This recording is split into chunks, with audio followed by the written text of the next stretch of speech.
ధర్మతశ్చేత్ తస్య ప్రమాచవచనైః కృతకేతరైశ్చేత్ తేషాం ప్రకాశనదశా చ మహీసురైశ్చేత్ తానంతనిపతేత్ హనుమత్ ప్రణామః. ఈ ప్రపంచంలో ఉన్నత స్థానం వేదాలకు ఉన్నట్టయితే అది ధర్మం వల్లనే జగత్తు ఉన్నత స్థితికి చేరుతుంది అంటే ఆ ధర్మానికి ప్రామాణ్యాన్ని నిరూపించేటువంటి స్థితి వేదానికి ఉంటే ఆ వేదాన్ని ప్రకాశింపజేయగల శక్తి స్వరూపం బ్రాహ్మణులకు ఉంటే నా నమస్కారం వారికి కాక మరెవరికి అన్నారు. ఇది ఒక్కటి చాలు ఈ సభకు నమస్కారం చేయడానికి. ప్రపంచంలోని సకల ధర్మం యొక్క ప్రామాణ్యాన్ని చెప్పేటువంటి వేదాన్ని ప్రకాశింపజేయగలవారు బ్రాహ్మణులు మాత్రమే అని చాటినవాడు భోజరథుడు. అలాంటి బ్రాహ్మణ్యానికి మకుటాయమానం మన చంద్రశేఖర శాస్త్రి గారు. వారికి వేసే సన్మానం పురాణ వాంగ్మయానికి సన్మానం, వేద వాంగ్మయానికి సన్మానం. ఒక్క మాట చెప్పాలంటే భారతీయ సంస్కృతికి సన్మానం. విరమిస్తుంది. నమస్కారం. విఘ్నత అంటే అలా ఉంటుంది, వివేకం అంటే అలా ఉంటుంది, మీకు తెలియంది కాదు. నమస్కారం రామానుజాచార్యులు గారు. ఇప్పుడు 1,00,000 శ్లోకాలని ఒక చేత్తో తిరిగిచ్చిన మహనీయులు శ్రీ శలాక రఘునాథ శర్మ గారు.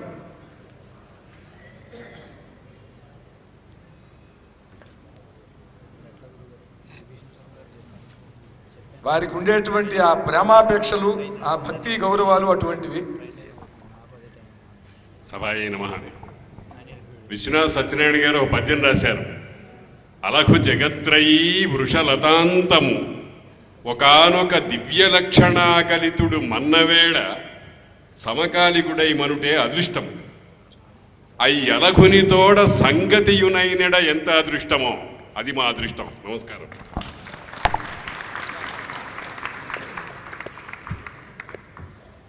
పిలిచినంతసేపు పట్టట్లేదు. అంటే భగవద్గీతలో శ్లోక పాదాల వంటివి వారు చెప్పినటువంటి వాక్యాలు. చాలా సంతోషం. ఇప్పుడు వంగూరి చిట్టెన్ రాజు గారు అమెరికాలో ఉన్నటువంటి తెలుగు వారిలో ఆయన తెలుగమ్మకి జేజేలు పలుకుతున్నటువంటి మహనీయులు. ఆయన తెలుగు భాషకి ఎంతో సేవ చేస్తున్నారు. వారిని ఒక్క నిమిషం స్పందించవలసింది. సభకు నమస్కారం. మల్లాది చంద్రశేఖర శాస్త్రి గారి మీద నాకు కొంచెం కోపం. ఎందుకంటే ఆయన యుక్త వయసులో ఉన్నప్పుడు, అంటే 10 ఏళ్ల క్రితం, వారింటికి నేను 2 సార్లు వెళ్ళాను. 2 సార్లు కూడా మొదటి కారణం ఆయనకి శిరస్సు వంచి పాదాబంధనం చేయడానికి, రెండోది ఆయన అమెరికా ఆహ్వానించడానికి. 2 సార్లు కూడా ఆయన తిరస్కరించారు. అయినా కూడా వంగూరి ఫౌండేషన్ ఆఫ్ అమెరికా తరఫున ఆయనకి ఇన్విటేషన్ ఇచ్చి కాన్సులేట్ వాళ్ళకి పంపించి ఆయన ఎంత బతిపాలినా కూడా ఆమె లేచిదేశం నేను రాను అన్నట్టుగా మాట్లాడారు. ఆయన ఆ పుణ్య దంపతుల పాదస్పర్శ మా దేశంలో జరగనందుకు ఎంతో విచారిస్తూ, మీరందరూ ఎంతో అదృష్టవంతులు మీకు ఇప్పటికైనా తెలిసి ఉండాలి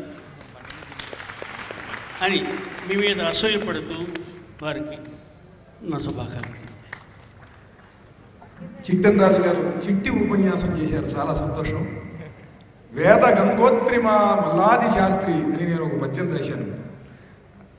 ఇప్పుడు ఉన్నత వేదాధ్యయన ప్రాజెక్టుకి అధికారిగా ఉండి వారి మీద భక్తి ప్రపత్తులతో ఇక్కడికి వచ్చి వేద పండితులందరినీ కూడా ఇక్కడికి సమన్వయపరిచి ఇక్కడికి తీసుకుని వచ్చి ఈ సభకి మాకు ఎంతో సహాయం చేసినటువంటి సంస్కృతాంధ్ర పండితులు మిత్రులు శ్రీ ఆకేళ్ల విభీషణ శర్మ గారు.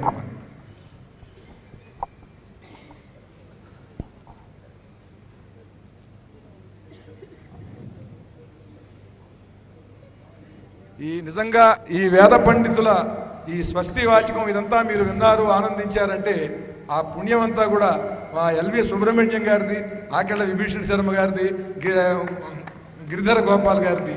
వారికి హృదయపూర్వకంగా మరొకసారి నేను నా కృతజ్ఞతలు తెలియజేస్తున్నాను. సభాయే నమః. మొట్టమొదటిసారిగా దూరదర్శన్ లైవ్లో నా చేత మాట్లాడించినటువంటి వారు మల్లాది చంద్రశేఖర్ శాస్త్రి గారు. వారికి మా పెదనాన్నగారు ఆకెళ్ళ రామగోవింద ఘనపాటి గారికి చాలా మైత్రి ఉంది. నేను వారిని చూడటానికి వెళ్ళినప్పుడు ఇదిగో మా వాడు వచ్చాడు, చాలా బాగా మాట్లాడతాడు అని చెప్పి మొట్టమొదటిసారి లైవ్ షోలో కూర్చోబెట్టి నా చేత మాట్లాడించినటువంటి మహానుభావులు మల్లాది చంద్రశేఖర్ శాస్త్రి గారు. ఈరోజు ఒకే ఒక విషయం చెప్పి నేను ముగిస్తాను. 2వ నిమిషం మాట్లాడను. జీవితంలో కానీ వేదికలకు కానీ ఎప్పుడు అధిక ప్రసంగం చేసేవాడిని కాదు. వారు నారాయణవనంలో పురాణ ప్రవచనం చేసినటువంటి వారు. నిత్య కళ్యాణ క్షేత్రం తిరుమల, నిత్య కళ్యాణ చక్రవర్తి శ్రీనివాసుడు. ఆయన సుఖమహర్షి తపస్సు చేసినటువంటి క్షేత్రంలో ఎప్పుడూ కూడా ఒక పవిత్రత ఉండాలి అని చెప్పి, అక్కడ కళ్యాణోత్సవాలు జరగాలి అని చెప్పి తిరుచానూరులో ఆయన 12 ఏళ్ళు తపస్సు చేశాడు. నారాయణవనం ధర్మానికి ప్రతీక అయినటువంటి క్షేత్రం. ధృతి, క్షమ, దమము, సత్యము ఇట్లాంటి ధర్మములు మానవుడు ఆచరించలేనప్పుడు అక్కడికి వెళ్ళి కళ్యాణ దీక్ష పొందాలి. మనకి రుణత్రయం పీడిస్తుంది. ఆ దైవరుణము, ఋషి రుణము, పితృరుణము పోవాలి అని అంటే అప్పలాయగుంట వెళ్ళి మనం అక్కడ అభయ వెంకటేశ్వరుడి దగ్గర కళ్యాణోత్సవం చేయించుకోవాలి. మనం జీవితంలో ఎప్పుడూ కూడా పంచమహాయజ్ఞాలు చేయాలి. ఇవి చేయలేనటువంటి వారు శ్రీనివాస మంగాపురం వెళ్ళి దీక్ష పూని అక్కడ కళ్యాణోత్సవం చేయించుకోవాలి. మోక్షం ఇచ్చే జనార్దనాథ్ ఆ శ్రీనివాసుడి సన్నిధిలో అప్పుడు కళ్యాణోత్సవం చేయించుకుంటే మోక్షం వస్తుంది. ఇలా ధర్మార్థ కామ మోక్షాలకు 4ంటికి నెలవైనటువంటి ఆ క్షేత్రాలు అన్నింటిలో కూడా ఆ శ్రీనివాసుడి యొక్క కళ్యాణ వైభవాన్ని ప్రవచనం చేసినటువంటి మహానుభావులు మల్లాది చంద్రశేఖర్ శాస్త్రి గారు. నేను ఇంకొక మహాద్భుతమైనటువంటి విషయం చెప్తాను. ఇక్కడ చాలామంది ఆహితాగ్నులు ఉన్నారు, బయట ఊర్ల నుంచి వచ్చినటువంటి వాళ్ళు ఉన్నారు. వీళ్ళందరూ కూడా ఎందుకు కూర్చున్నారు ఇక్కడ అని అంటే కొంతమంది వెళ్ళిపోయినప్పటికీ అనివార్య కారణాల వల్ల ఎందుకు కూర్చున్నారు అని అంటే, చాలా వారు ఒక విషయం ఎప్పుడూ చెప్తూ ఉంటారు. ఇతిహాస పురాణాభ్యాం వేదం సమబ్రహ్మేత్ ఇవన్నీ కూడా ఉన్నాయి. కానీ వారు ఎప్పుడూ ఒకటి చెప్తూ ఉంటారు. ఈ రోజుల్లో చాలామంది వేదార్థాల అపస్వరాలతో పాడుతూ చెప్పేస్తున్నారు. వేద పండితులకి ఆ స్వరాలు వినంగానే ఒక్కసారి ఎంతో ఇబ్బంది కలుగుతుంది.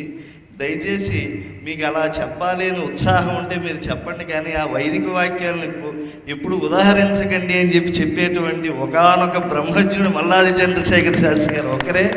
తర్వాత కూడా చెప్పగలిగినటువంటి ధైర్యశాలి ఆయన ఒక్కడే నమ్ముతూ ఆయనకి పాదాభివందనాలు చేస్తూ ఓం నమో వెంకటేశ. ఇప్పుడు